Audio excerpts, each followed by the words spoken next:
Cameraman এদিকে আসো। আসসালামু আলাইকুম ভাইয়া, একটা প্রশ্ন করবো, কোনো প্রবলেম আছে? অবশ্যই না। তো ভাই আপনি তো বিয়ে করেছেন তাই না? অবশ্যই। এখন যদি আপনার বউ বলে যে তুমি তোমার বাবা মাকে ছেড়ে দিয়ে আমার সাথে এসে পড়ো, তখন ভাই আপনি কি করবেন? সেটা কখনো সম্ভব না, কারণ মা বাবার জন্য এই পৃথিবীতে আসা।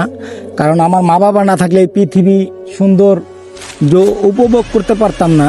একটা মেয়ের জন্য আমার মা বাবাকে ভুলে যাব, সেটা কখনো সম্ভব না। কারণ মেয়ে মানুষ আজ আছে কাল নেই, আজ থাকবে কাল নেই। কারণ অভাব থাকলে মেয়ে মানুষ ভাঙা বেড়া দিয়ে পালিয়ে যায়, কিন্তু মা বাবা যতই কষ্ট হোক না কেন কখনো তার সন্তানকে হারাতে চায় না। আর আমি একটি মেয়ের জন্য আমার মা বাবাকে ভুলে যাব, ছেড়ে দিব, এটা কখনোই না। কারণ মেয়ে মানুষ চলে যাবে, মেয়ে মানুষ আসবে, কিন্তু মা বাবা একবার চলে গেলে সেটা আর কখনো ফিরে আসবে না।